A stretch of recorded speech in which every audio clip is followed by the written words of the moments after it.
금요 찬양 예배에 오신 여러분 한 분 한 분 환영하고 축복합니다.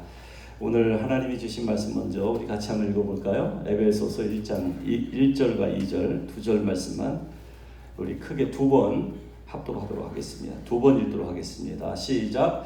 하나님의 뜻으로 말미암아 그리스도 예수의 사도된 바울은 에베소에 있는 성도들과 그리스도 예수 안에 있는 신실한 자들에게 편지하노니 하나님 우리 아버지와 주 예수 그리스도로부터 은혜와 평강이 너희에게 있을지어다. 아멘. 한 번 더 읽습니다.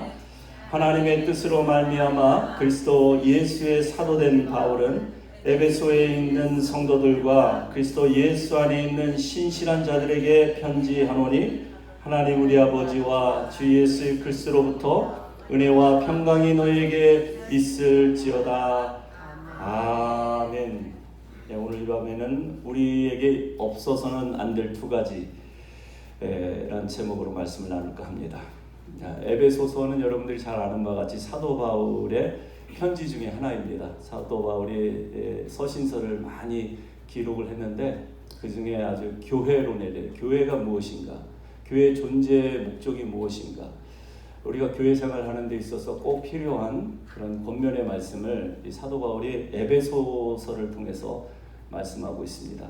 이 에베소서를 읽기 전에 우리가 에베소라는 지역, 그 도시에 대해서 알 필요가 있어요. 이 에베소는 고대 로마 제국에서 로마의 축소판이라 할 만큼 로마를 꼭 빼닮은 그런 아주 선진화되고 그리고 문명이 발달된 그런 도시였어요. 그런데 이탈리아 이 반도에 있지 않고 지금의 터키, 소아시아라고 하죠.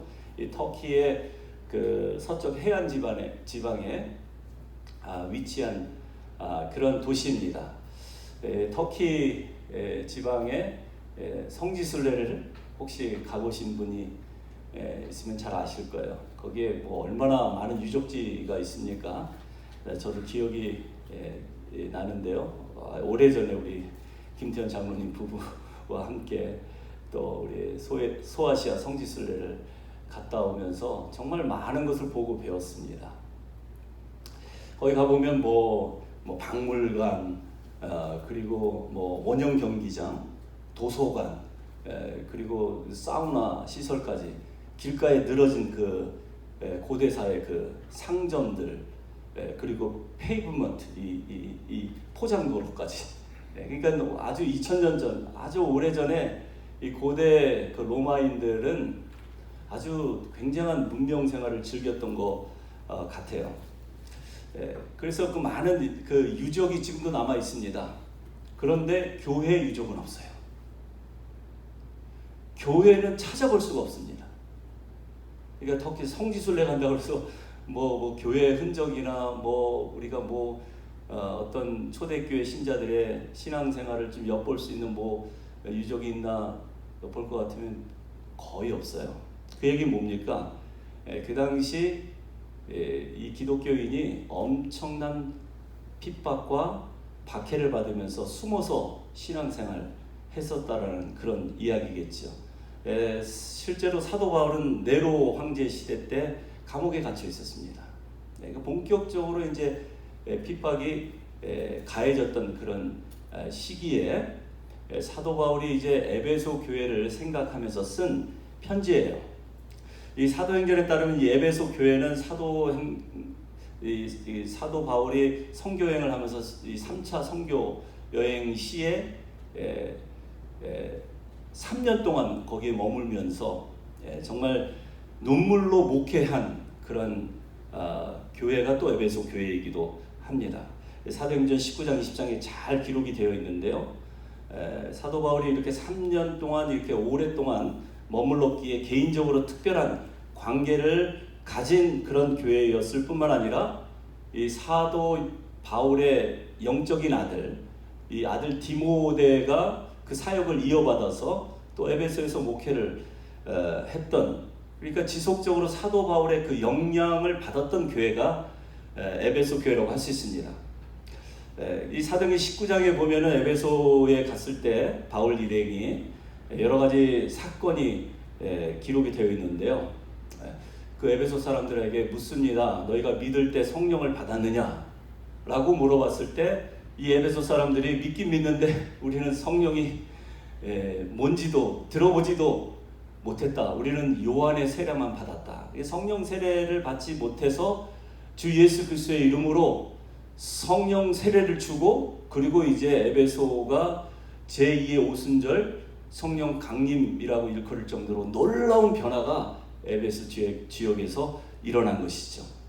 그래서 병자들을 고치고 귀신 들린 자들을 또 온전케 하고, 두란노 서원에서 3년 동안 또 말씀을 강론하고, 그리고 이 마술을 하는 사람들이 변화받고 새 사람 되어서 자기들이 그동안 사용했던 그 마술책을 그냥 5만이나 되는, 은 5만이나 되는 그 마술책을 갖고 와서 불살라버리고, 그러니까 엄청난 그 회개 역사가 또 일어난 그런 곳이기도 합니다.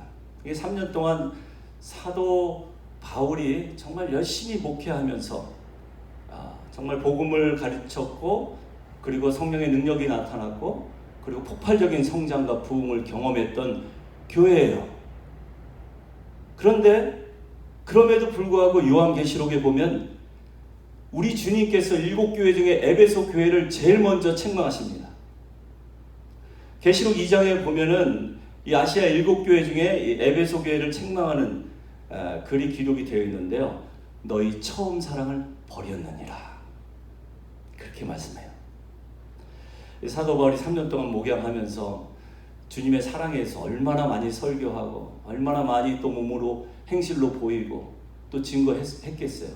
그런데 사도 바울이 이제 죽고 한 30년 지나서 이 요한이라는 제자가 백발의 노인이 이제 계시록을 받아서 쓸 때에 주님께서 요한에게 나타나셔서 7교회 환상을 보여주십니다. 그 중에 에베소 교회, 너의 처음 사랑을 버렸느니라. 여러분 어떠십니까? 오래전 주님을 처음 만났을 때 그 첫사랑 아직도 간직하고 계십니까? 그 처음 주님을 만났을 때 성령의 놀라운 역사, 삶의 변화, 그런 것들을 여러분들이 분명히 경험하셨을 텐데 지금은 어떠세요? 그 놀라운 성령의 역사가 지금도 저와 여러분의 삶 가운데 여전히 일어나고 있습니까? 주님의 사랑 때문에 감격해서 찬양만 불러도 눈물이 나고, 하나님이라고 기도하면서 눈만 감아도 눈물이 주룩주룩 흘릴 정도로 주님에 대한 그 첫사랑이 남아 있습니까? 우리 주님은 이 에베소 교회, 굉장한 이 에베소 교회를 지금 책망하려고 쓰는 게 아니에요. 너희 처음 사랑을 회복하라는 거예요. 그리고 회복할 수 있는 방법도 말씀하고 있습니다. 그러므로 어디서 떨어졌는지를 생각하고 회개하여 처음 행위를 가지라. 여러분들이 이전에 주님을 뜨겁게 사랑하고 주님의 몸된 충성된 일꾼으로서 정말 몰불 가리지 않고 몸살이지 않고 열심히 봉사하고 섬겼던 그때를 한번 생각해 보세요. 뭐 때문에? 도대체 뭐 때문에 여러분 그렇게 헌신하고 수고하셨습니까? 주님 사랑해서, 주님이 내게 베푸신 은혜가 너무나 고마워서, 그래서 내가 이거라도 주님의 그 한량없는 은혜에 보답하기 위해서 이거라도 내가 하겠습니다. 그렇게 헌신하지 않았습니까? 이 첫사랑을 회복하기 위해서 우리 주님께서 방법을 가르쳐 주셨다고 했어요. 어디서 떨어지는지를 생각하고, 내가 도대체 어디서 주님의 사랑을 잃어버렸는지 그 시점을 생각해 보래요. 그리고 회개하래요. 생각만 하지 말고 회개는 제가 말씀드린 것처럼 지적인 동의가 아닙니다. 여러분, 내가 잘못했습니다, 주님 용서해 주세요, 기도 한번 했다고 회개한 거 아니에요. 회개는 행위의 돌이킴이라고 했어요. 돌이킬 회, 고칠 게. 머리로 생각했던 것들이 가슴으로 느껴지고 손과 발로 움직여서 나의 삶이 바뀌지 않고 나의 행동 방식이 바뀌지 않으면 그거 회개 아니에요. 그거는 후회예요. 후회. 우리 주님은 회개할 기회를 우리에게 주십니다. 회개해야지 우리가 첫사랑을 회복할 수 있기 때문에 그래요. 그래서 이 오늘 본문에 보면은 이 사도 바울의 서신서에 공통적으로 인사할 때마다 등장하는 두 글자, 두 단어. 뭐죠? 은혜와 평강. 항상 인사할 때마다 여러분 보세요. 사도 바울의 서신서 로마서부터 시작해 고린도 전후서, 뭐 갈라디아서, 에베소서, 뭐 빌립보서, 빌레몬서, 네? 그리고 데살로니가 전후서, 디모데 전후서, 디도서. 사도 바울이 쓴 서신서를 다 보면요, 한 번도 빠짐없이 한 인사말이 있는데 그게 뭐냐면은 그리스도 예수 안에서 혹은 하나님으로부터 은혜와 평강이 너희에게 있기를 원하노라. 항상 은혜와 평강이 있기를 간절히 바라는 그런 인사가 있었다는 사실을 기억할 수 있기를 바랍니다. 한번 찾아봤어요. 얼마나 자주 많이 사용했는지. 한 번도 빠짐이 없었어요. 로마서 1장 7절, 로마에서 하나님의 사랑하심을 받고 성도로 부르심을 받은 모든 자에게 하나님 우리 아버지와 주 예수 그리스도로부터 은혜와 평강이 있기를 원하노라. 고린도전서 1장 3절, 하나님 우리 아버지와 주 예수 그리스도로부터 은혜와 평강이 있기를 원하노라. 고린도후서 1장 2절, 하나님 우리 아버지와 주 예수 그리스도로부터 은혜와 평강이 있기를 원하노라. 갈라디아서 1장 3절, 우리 하나님 아버지와 주 예수 그리스도로부터 은혜와 평강이 있기를 원하노라. 그리고 빌립보서, 하나님 우리 아버지 주 예수 그리스도로부터 은혜와 평강이 있기를 너에게 원하노라. 골로새서 1장 2절, 우리 하나님 아버지로부터 은혜와 평강이 너에게 있기를 있을지어다. 데살로니가 전서 1장 1절, 데살로니가인의 교회에 편지하는 은혜와 평강이 너에게 있을. 뭐 계속해서 이제 줄기차게 이제 은혜와 평강 얘기를 하는. 그래서 우리에게 꼭 필요한 두 가지, 첫사랑을 회복하기 위해서 필요한 두 가지가 은혜와 평강이라는 거예요. 아까 은혜 우리 그 찬양 같이 부를 때 모든 것이 다 은혜, 당연한 게 하나도 없이 지나온 삶을 되돌아보니까 정말 모든 게 다 하나님의 은혜라고 고백할 수 없는 우리의 삶의 모습. 그렇습니다. 왜 이렇게 자주 은혜와 평강을 사도 바울이 이야기합니까? 왜냐하면 이것이 우리 하나님과 우리 주 예수 그리스도가 가장 우리에게 주시기를 원하시는 거예요. 이게 가장 큰 복이기 때문에 그렇습니다. 여러분, 이 세상에 많은 복이 있지만 딱 두 가지만 구하면 돼요. 은혜와 평강. 이것만 있으면 여러분의 환경과 형편이 어떠하다 할지라도 여전히 감사하고 하나님을 찬양하며 하나님 한 분만으로, 우리 주님 한 분만으로 만족한 삶을 살게 될 줄로 믿습니다. 예수를 믿고서도 마음에 은혜와 평강이 있어야 되는데 은혜와 평강은 보이지 않고 마음에 뭐예요? 불평과 불만족, 불안감.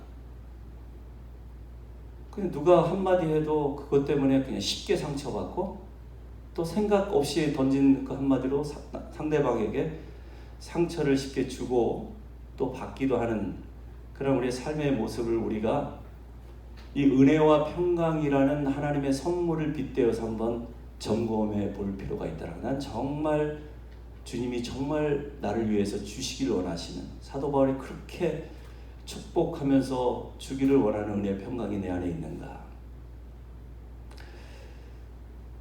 여러분, 왜 우리 안에 은혜와 평강이 없습니까? 이유는 딱 한 가지예요. 내가 예수님을 믿지만 내 안에 예수님이 안 계신 거예요. 내가 예수님의 말씀을 따라간다고 하지만 여전히 예수님의 길을 가지 않냐고 내가 원하는 길을 가고 있기 때문에 그래요. 그래서 내 안에 은혜와 평강이 충만하게 경험되지 않는 것입니다. 사도 바울은 그저 은혜와 평강이 있기를 축복한 게 아니에요. 그냥 상투적인 인사가 아닙니다. 그러니까 이 은혜와 평강이라는 것은 아무에게나 줄 수 있는 것이 아니라 특별한 사람, 어떤 사람이냐면은 그리스도 예수 안에 있는 사람에게만 주는 하나님의 선물이라는 거예요. 그러니까 은혜와 평강이 내 안에 풍성하게 경험이 되어지려면은 확인해봐야 될 것이 뭐예요? 내가 그리스도 예수 안에 지금 거하느냐? 또 주님의 말씀이 내 안에 지금 거하고 있는가? 이거를 확인해봐야 된다는 거예요. 그러니까 그리스도 예수 안이라는 이 단어가 너무너무나 소중한 단어예요. 실제로 사도 바울은 그의 서신서에서 그리스도 예수 안, 그리스도 안, 이 단어를 엔크리스토를 164번이나 썼어요. 사도 바울의 서신서에는 예수 안이라는 글자가 제일 많이 등장한다는 사실, 뭘 얘기하고 있습니까? 그만큼 중요하기 때문에 그렇습니다.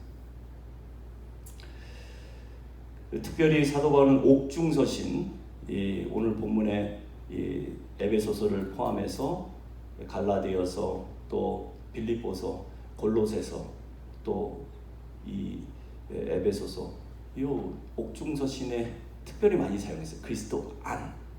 지금 사도 바울이 어디 있다고요? 옥중에 있어요. 감옥 안에 있는데 그는 그리스도 예수 안을 얘기하는 거예요. 여러분, 우리가 처한 현실, 그 상황이 어떠하다 할지라도 기억할 수 있기를 바랍니다. 여러분은 여전히 그리스도 안에 있는 거예요. 그리스도 예수 안에 있는 사람은 감옥 안에서도 그렇게 얘기할 수 있어요. 기뻐하라.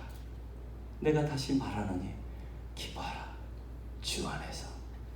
주 안에 있으면 감옥 안에서도 기뻐할 수 있는 거고요. 그리고 내가 병이 들고 건강 상태가 나빠진다 할지라도 여전히 감사할 수 있는 거고요.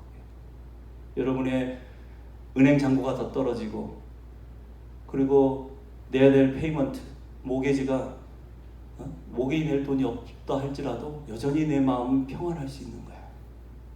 내가 여전히 그리스도 안에 있다면. 정말 멋지지 않습니까? 환난과 핍박 가운데 있었지만, 여전히 가난과 궁핍 속에 있었지만, 이제 죽을 날이 얼마 남지 않았지만, 여전히 건강 상태는 더 나빠지고 은행 잔고는 다 떨어졌지만, 사도 바울은 그리스도 안에 있는 자신을 발견하고 은혜와 평강이 너에게 있기를 원하노라, 그렇게 고백할 수 있었던 것입니다. 그러니까 그리스도 예수 안에 있다라는 이 말은요, 예수로 충만하면 되는 거예요. 예수로 충만. 요즘에 새로 나온 그 복음송 중에 그런 노래가 있더라고요. 충만이라는 노래인데요. 난 예수로 충만하네. 난 예수로 충만하네. 그걸 계속 반복하는데 무슨 노래가, 이런 노래가 다 있어. 재미없게. 근데 나도 모르게 예수로 충만하네 이 찬양을 부르는데, 나도 모르게 내 마음에 그리스도의 영으로 충만함을 느낄 수가 있었어요. 감사와 기쁨. 나도 모르게 주님을 더 찬양하고 싶은 마음이 생겼어요. 그렇습니다, 여러분. 우리가 예수로 충만하면 우리가 처한 상황과 현실을 극복할 수 있는 정말 신비한 하나님의 능력, 하나님의 지혜를 체험하게 될 줄로 믿습니다. 여러분, 정말 예수로 충만한 삶을 사시기를 축원하여 드립니다. 여러분, 정말 은혜 충만하기를 원하세요? 성령 충만하기 원하세요? 기도로 충만하기 원하세요? 그러면 확인해 보세요. 내가 예수 안에 거하고 있는지, 예수의 말씀이 지금 내 안에 거하고 있는지. 그러면 그 사람은 성령 충만한 사람이에요. 그러면 그 사람 은혜 충만한 사람입니다. 그러면 그 사람 기도로 충만해서 기도가 막히지 않아요. 왜 기도가 막힙니까? 예수님이 이방인처럼 느끼기 때문에 그래요. 손님처럼 느껴지기 때문에 그래요. 그분이 내 인생의 주인인데 언제나 나에게 다가오셔서 나에게 사랑의 음성을 들려주길 원하시고 그 사랑을 확인받기를 원하시는데, 이 예수님이 나에게 이질적으로 느껴지는 거예요. 예수로 충만한 저와 여러분 되시기를 바랍니다. 그 다음에 여러분, 이 은혜라는 것은요, 자격 없는 사람들에게 주시는 하나님의 선물이에요. 하나님이 자격 없는 저와 여러분에게 은혜의 선물을 주신 것입니다. 그러므로 여러분, 우리가 교회 생활하면서 교회 일할 때 저 사람은 자격이 없어, 저 사람은 깜이 안 돼, 이런 말은 절대로 해서는 안 될 말이고 주고받아서는 절대 안 될 그런 말이에요. 왜 그러냐면 여러분, 우리 중에 자격이 있어서 이 자리에 앉아있는 사람 아무도 없어요. 저는 뭐 목사 될 자격이 돼서 지금 설교를 하고 목회를 하고 있습니까? 저도 목사 될 자격이 없는 사람이에요. 여러분 중에 직분자들도 마찬가지입니다. 우리 인간적으로 봤을 때 정말 훌륭하시고 존경스러운 분들 많이 계세요. 그런데 하나님의 눈으로 봤을 때는 누가 자격이 있습니까? 아무도 자격 없어요. 그런데 우리에게 직분을 맡겨주세요. 우리는 여전히 불순종하고 게으르고, 우리는 여전히 하나님 말씀에 순종하지 않는데도 불구하고 우리에게 직분을 맡겨준 이유는 뭐예요? 우리를 사랑하니까, 그리고 우리에게 상급을 주기 위해서. 그래서 우리를 충성되지도 않는데 충성되이 여겨서 우리에게 직분을 주신 거예요. 여러분 믿으십니까? 그래서 여러분, 너무나 과도하게 지나치게 사양하는 건 난 아직 준비가 안 됐습니다, 나는 자격이 없는 사람, 맞아요. 그 말이 맞는 말인데도 불구하고 계속해서 사양하거나 거부한다면 그 사람은 정말 교만한 사람이에요.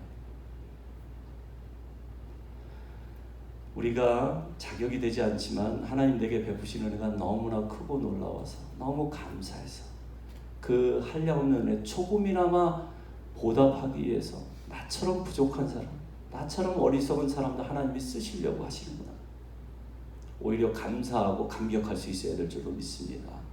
교회 일은 그렇게 하는 거예요. 그렇습니다. 우리가 교회에서 직분이나 사역 맡아달라고 부탁했을 때는 감사하고 감격해야 돼요. 자격은 안 되지만 하나님이 나를 사랑하셔서 나에게 귀한 상급 주시려고, 그래서 나에게 이 일을 맡기시는구나. 그래서 여러분, 우리가 제일 먼저 교회를 하면서 확인해야 될 것이 바로 은혜라는 선물이, 은혜라는 선물, 값없이 하나님 나에게 은혜를 베풀어 주셨는데 내가 그 은혜가 있는가? 내가 주방 공사를 하고 설거지를 하고 화장실 청소를 하고 내가 교회 일 이것저것 여러 가지 일을 감당하면서도 항상 확인해야 될 것이, 하나님 내 안에 은혜가 있습니까? 하나님이 이 은혜라는 선물을 나에게 거저 주셨는데 혹시 내가 어떤 책임감을 가지고 이 일을 하려고, 의무감을 가지고 이 일을 하려고, 내가 하려고, 내가 하면 안 된다고 착각하고 교만해서 이 일을 한다면은 주님 용서해 주세요. 내가 첫사랑을 잃어버렸고 그 순간 무릎 꿇어야 된다. 그러면 하나님이 또 은혜를 베풀어 주세요. 하나님의 은혜는 한량이 없기 때문에 우리가 마음을 돌이키고 회개하면 하나님은 우리에게 은혜를 부어주십니다. 저는 은혜로 충만한 우리 평화교회 성도님들이 되시길 바랍니다. 사도 바울이 그래서 항상 고백하는 건 우리가 즐겨 보내는 찬송가 십자가의 전달장가, 거기도 보면 난 지극히 작은 자 죄인 중에 개수 무익한 날 부르셔서 간절한 기대와 소망 부끄럽지 않게 뭐 전하게 하셨다고요? 십자가. 하나님이 무익한 나를 부르신 이유는 간절한 하나님의 기대와 소망, 그 십자가를 좀 전하라고. 십자가만 자랑하는 네가 복음이 뭔지, 주님의 사랑이 뭔지, 하나님의 은혜가 뭔지 사람들에게 좀 알려주라고. 하나님께서 그래서 사도 바울을 불렀다는 사실을, 그래서 사도 바울은 나는 죄인 중에 괴수라는 거예요. 그래서 사도 바울은 자기를 낮추고 계속 낮추는 거예요. 만삭되어 나지 못한 자, 칠삭동이라고 얘기해요. 자기 사도 중에 가장 작은 자, 가장 훌륭한 자 아니에요? 가장 위대한 사람 아니에요? 그런데 그렇게까지 자기를 비하하고 낮추는 이유는 뭐예요? 하나님 은혜가 너무나 커서 자랑할 것은 십자가밖에 없기 때문에. 사랑하는 우리 평화교회 성도님들, 교회 생활이 힘이 들고 버겁고 또 교회에 와서 상처받고 시험 들 때 여러분 꼭 기억할 수 있기를 바랍니다. 여러분 자신을 한번 점검해 보세요. 내 안에 지금 은혜가 있는가? 내 안에 십자가의 사랑이 아직도 식지 않고 있는가? 우리가 또 하나님 주시는 복을 생각해 봐야 되는데 그것은 평강입니다. 혹은 평안. 우리 교회 이름 평안. 근데 이 평강은 편안이랑은 다른 거예요.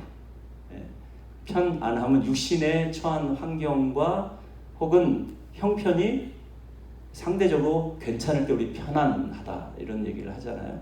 근데 성경의 용어 평강 혹은 평안은 육신적인 환경적인 좋음, 괜찮음과는 전혀 별개예요. 그래서 여러분 우리의 형편이 어렵고 처한 환경이 힘들어도요 평강의 복은 누릴 수가 있는 것입니다. 평강은 우리가 따로 구할 필요가 없어요. 왜냐하면 은혜 받으면 하나님께서 거저주세요. 일종의 패키지로 따라오는 거예요. 내가 은혜 충만하면 하나님 주신 평강으로 내 안에 충만하게 채워줘서 이건 보너스예요. 하나님이 그냥 보너스로 평강이란 복을 은혜 받은 자에게 채워주심을 기억할 수 있기를 바랍니다. 여러분 아시는 바와 같이 평강은 샬롬이라고 하죠. 히브리 말로. 헬라 말로는 에이레네는 전쟁이 없는 상태예요. 그 서구 사람들은 이 헬라 사람들의 철학과 사고방식의 영향을 받았어요. 그래서 평화, 피스 하면 전쟁이 없는 상태라고 알았어요. 고대 로마인들은 헬라인의 영향을 받았겠죠. 그래서 그들은 팍스 로마나, 로마의 7현제가 아우구스투스부터 해가지고 아우렐리스까지 이 7 황제가 로마를 다스릴 때 로마에 전쟁이 없었어요. 200년 동안.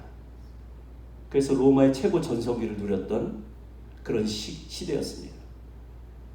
이 로마의 문화와 이 철학을 이어받은 서구 사람들, 특히 미국도 남북전쟁 이후 1850년대 이후 지금까지 전쟁이 없습니다. 남의 전쟁은 참전했어도 자국 내에서 전쟁이 없었어요. 그래서 지금을 팍스 아메리카나 시대라고 얘기합니다. 미국이 지금 최강이잖아요. 누가 미국과 대항해서 싸우려고 합니까? 그런데 여러분 우리가 살고 있는 미국의 현실은 어때요? 전쟁이 없다고 해서 내전이 없다고 해서 우리가 편안하게 살고 있습니까? 여전히 피부색 때문에 인종차별 때문에 차별받고 냉대받고 Black Lives Matter 아시안 혐오 사건 지금 더 많이 일어나고 있어요. 왜 그렇습니까? 사람들의 마음에 있는 전쟁은 그치지가 않는 거예요. 그래서 이 헬라 사람들이 얘기하는 에이레네 이 전쟁이 없는 이 상태는 진정한 평화가 아닌 거예요. 진정한 평화는 위로부터 샬롬 평강의 주인 되시는 하나님께서 우리에게 주시는 선물인데 그 선물은 은혜 받은 사람에게 거저 주신다라는 거예요. 시편 23편 여호와는 나의 목자시니 내가 부족함이 없으리로다. 내 환경과 형편 어떠한다 할지라도 여호와 하나님 나의 목자가 되시니 나는 부족함이 없는 상태입니다. 나는 여호와 한 분만으로 만족합니다. 이게 평강이라는 거예요. 이게 샬롬이라는 거예요. 저는 우리 평강교회 성도님들이 정말 주님이 그렇게 주시기를 원하시는 샬롬 평강을 누리실 수 있기를 축원해 드립니다. 시편 23편에 지금 다시 어떤 형편에 있습니까? 마치 무슨 푸른 풀밭 잔잔한 시냇가에서 이런 하프를 뜯으면서 막 여호와는 나의 목자시니 이렇게 할 것 같은데 여러분 거기에는 다른 환경도 기록이 되어 있어요.